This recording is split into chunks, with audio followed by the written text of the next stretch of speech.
For this lesson, we are going to be working with motion word problems. We will be using distance is equal to rate times time. We'll be reading the word problems twice, first to know what it's about, second to mark the text, and then I've organized charts to help us organize our thinking. So let's take a look at the first problem. At noon, Ryan's private jet left Brazil for Los Angeles, which is 2,100 kilometers away, flying at 500 kilometers per hour. 1 hour later, Amir's private jet left Los Angeles for Brazil at 700 kilometers per hour. He was going faster. At what time do the jets pass? All right, well, let's mark the text. First of all, we know that Ryan left from Brazil, so I'm going to underline Ryan's name. And he left to go between these two areas, Brazil and Los Angeles, and the distance is 2,100 kilometers. He was flying 500 kilometers per hour. And then we do know, and this is important, 1 hour later, Amir's private jet, so here's our second person, he left Los Angeles for Brazil, traveling faster. He is going 700 kilometers per hour. We want to know at what time do the jets pass? Well, that's another way of saying at what time do the jets pass would be, well, when are they going to be in the exact same time at the exact same place? So that is a problem where I know that I must make my equations equal each other. That's going to be important when we consider the information that's given to us. So we know that Ryan is traveling at 500 kilometers per hour. We know that Amir is traveling at 700 kilometers per hour. But remember, Amir leaves an hour later. So in order to make their times equal each other, we are going to go ahead and we're going to add 1 hour up here. So Ryan's time is h plus 1 and Amir's time is h. So this accounts for the hour that Amir had not left yet. So now to find the distance, we know distance is equal to rate times time. So it will be 500 times the quantity of h plus 1. And for Amir, distance is going to be 700 h. Well, you may say to me, well, what about this 2,100 kilometers? Guess what? That is extra information that we do not need. We needed to know the speed of the jets, and we are going to be able to find out. We needed to know the time that they left so we can find out. So this is very important. So we can find out the time that they actually will meet.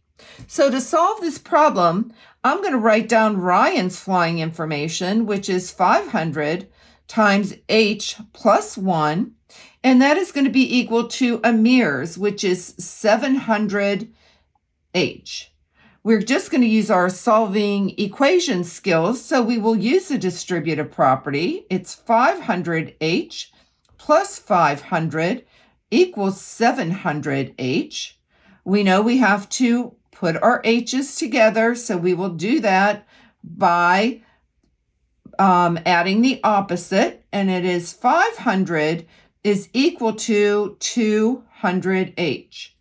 And finally, we will go ahead and we will divide both sides by 200. And when we do that, we actually get the number of hours that it will be is 2.5 hours. That is how many hours apart they are. But remember, they wanted to know the time. So they left at noon, which is at 12 o'clock.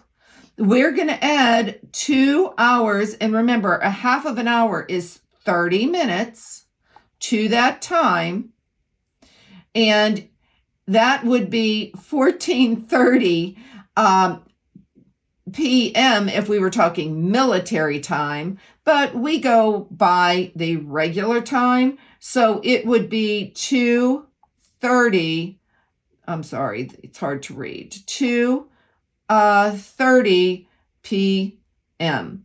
would be the time that the two jets would meet. Again, this was military time, but this is the time that we use in our, I use anyway, in my everyday life. Hope that helps. Let's look at number 2. Ryan took 2 hours to bike from Tampa Stadium to Tropicana Field at a constant speed. Oh, so this time we don't even know the speed. The return trip took 1.5 hours because he increased his speed by 6 miles per hour. How far apart are the two stadiums?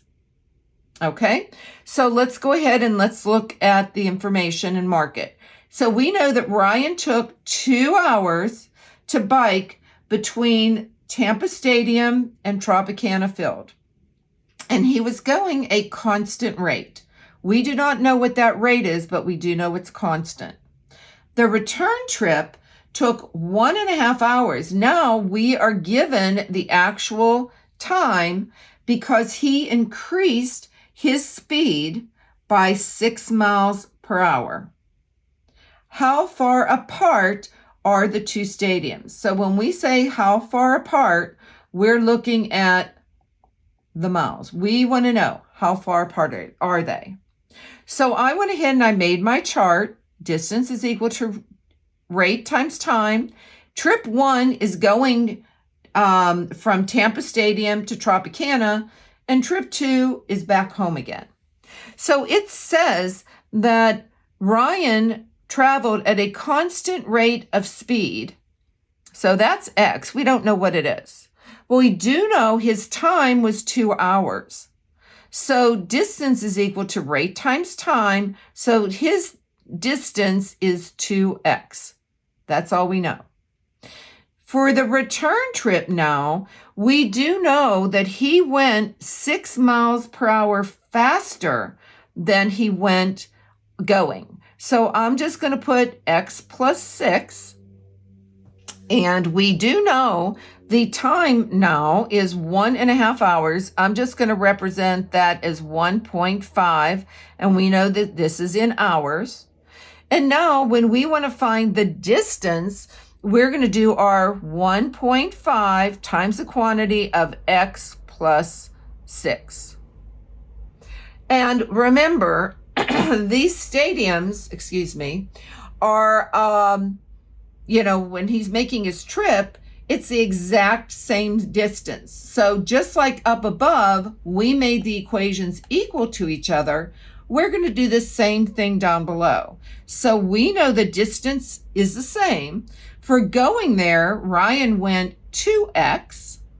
For coming home, we know that it was 1.5, that's his hours, times x plus 6. So now we're going to go ahead, Now we're going to go ahead and we're just going to use our problem solving skills. So we have 2x is equal to 1.5x, multiplying this, and 1.5 times 6 is 9. Well, we've got to bring our x's together, and we do get 0.5x is equal to 9. So that you can see, I'm going to bring my work over here, and I'm just going to copy it again. 0.5x is equal to 9. Well, we know we have to divide both of these by 0.5 to get x by itself, and x then would be equal to 18. And we were looking for how far apart. So that x stands for miles. The two stadiums are 18 miles apart.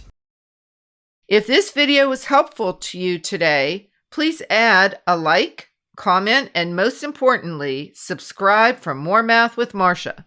See you again soon.